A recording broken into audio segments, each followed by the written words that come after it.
Oliver Sloup of Blue Line Futures. And Oliver, I hope you're rested up. I know you were doing a lot of work reporting on the Pro Farmer Crop Tour last week.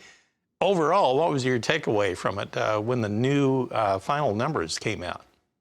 Well, I think it certainly surprised the market. I think there were a lot of people out there, including myself, who thought that the Pro Farmer Crop Tour would come in with a corn yield maybe a little bit closer to 170, 172, but they kind of shocked everybody with a 168.10. That's well below what the USDA put out in their last report, 175.4. And I think a lot of people were expecting the market to maybe gap even a little bit higher than it did last night. But I've got to remind people that DTN also published a number earlier in the month that came out with a 167.2. So now we've got DTN at 167.2, Pro Farmer at 168.10. I don't think anybody's actually trading the USDA yield right now, 175.4. I think it's reasonable to assume the market is trading somewhere in between a 170 and 172. So a lot of that bullish news probably baked into the cake here as we approach some very significant resistance levels, 677 to 682 for that December contract. This was the breakout point from March 31st, the breakdown point from June 23rd. So a lot of interaction there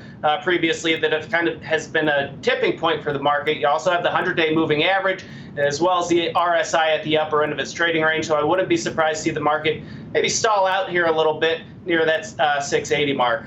All right, so what about the fact that you have right now basically a 30-cent spread swing between new crop corn and new crop soybeans? I mean, that's a lot. They're going opposite directions today, and by the tune of 30 cents. I mean, it can't do that forever.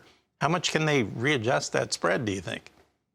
A big swing there in the beans. I think there are a couple things at play here. One, the soybean yield estimate came in, I think, maybe a little bit closer to expectations with where the USDA was. And then if you just rewind the clock a little bit and go back to what happened on Friday, we saw a monster rally in soybeans Friday afternoon. I think a large part of that move was on the back of September options expiration. So we're just giving a little bit of ground back on that front, as there wasn't enough bullish news from the Pro Farmer Crop Tour to support prices and keep that Friday's rally going here to start the week.